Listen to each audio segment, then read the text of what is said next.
Hi, and welcome back to Map the Divorce Maze. Today I wanted to do some myth busting. One myth that I often hear is that only amicable people can go to mediation. And the first quick answer is that is not true. I guess I would say that I think people come to this myth because they feel that it's a negotiation, therefore people must be in an amicable place in order to be able to negotiate. And from many thousands of hours sitting watching people negotiate, I can tell you that is not the case. That most people who I work with are not amicable in putting in place their arrangements, and that they struggle and that there are challenges. Let me look at the spectrum of people that come in. I think definitely there are people who are at the amicable end of the spectrum, and often when I'm working with people, and it's rare, but if I am working with people who are amicable, generally it's because they have been separated for some time, maybe a year, maybe a couple of years. I think the longest separation I've seen is 12 years before they came in to formalize their arrangements. And in those cases, generally, the heat has come out of whatever the critical event was that separated the couple. The reasons, the justifications, the arguments about the separation have all happened. Everybody has processed the emotions, and typically people have also processed the grieving for the loss of that relationship. I think the other factor is that people have also had a taste of what life is like outside the relationship, and maybe they realize it's actually not so scary, that it seemed terrifying when the relationship was disintegrating, but having lived for a couple of years outside the relationship, actually they're okay, that life is good.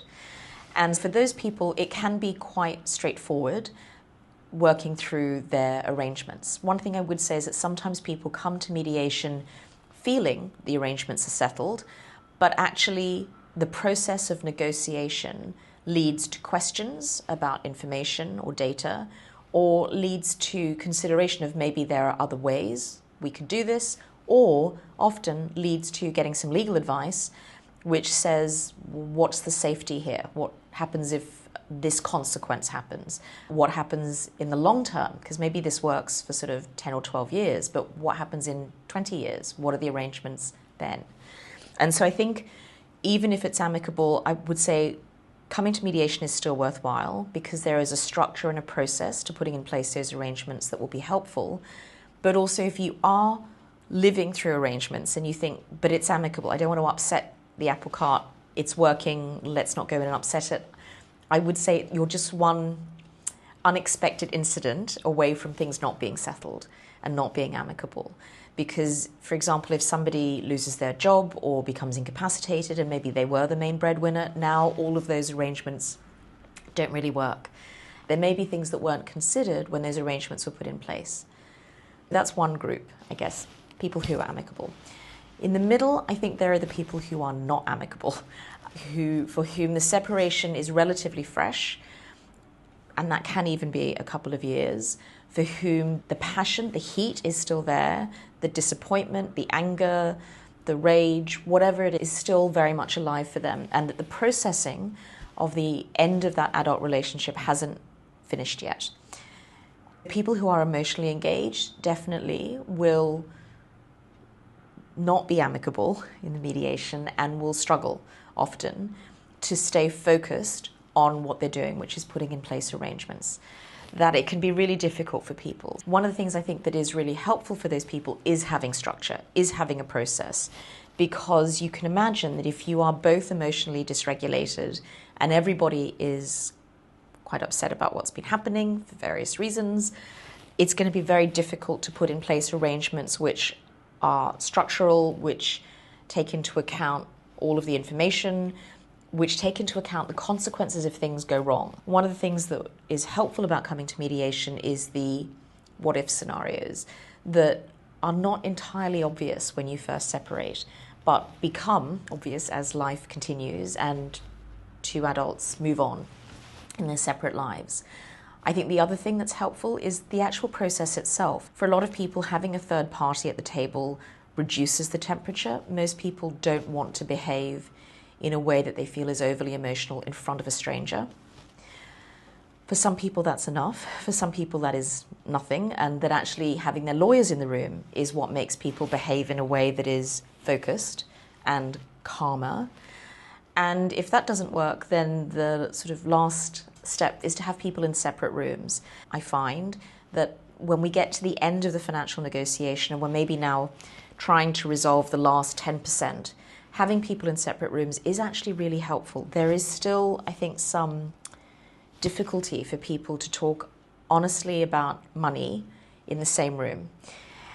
And it's lots of different reasons. People don't want to be seen as being too generous, not generous enough. People don't want to be seen as being greedy or not looking after themselves. There's lots of different emotions going on that we tie to money. And so I think having the ability to have a negotiation continue, even if you're in separate rooms, with the mediator going back and forth is really helpful for those situations.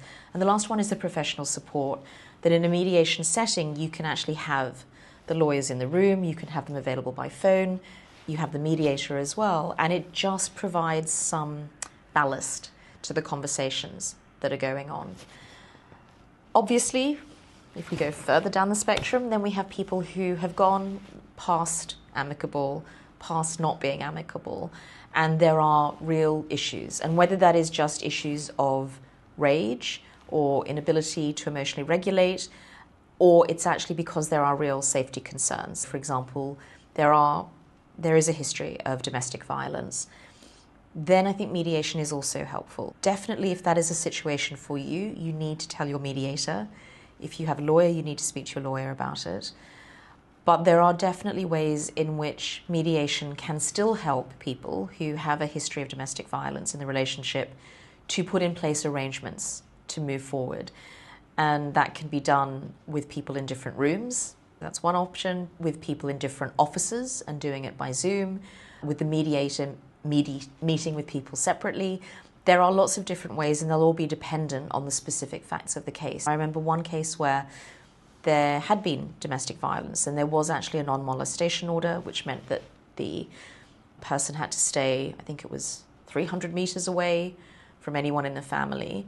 But for the purposes of mediation, the judge agreed to vary the order so that mediation could occur. And actually, those parties sat at the table together and discussed the arrangements that they needed to put in place. It is possible, it just needs planning. I guess I would say I would love it if everybody who came to mediation was amicable, because it would make my job easier, but it is definitely not the case. And that if you're thinking about what is the process I should use, the chances are that your lawyer, if you're speaking to a lawyer, will raise the possibility of mediation, because most judicial systems around the world are encouraging it. There is a real belief that it enables parties to put in place arrangements which are truly bespoke for their family and really take into account the circumstances of the family.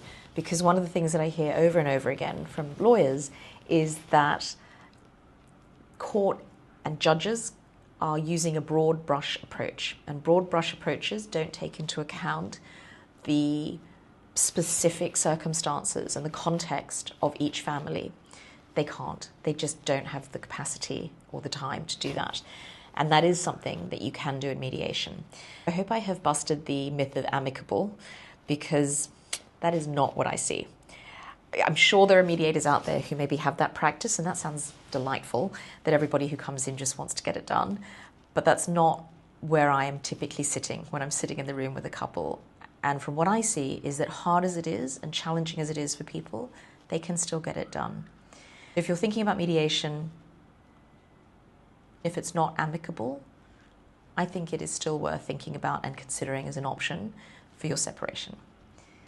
Thanks for listening, and I'll see you next week. Take care.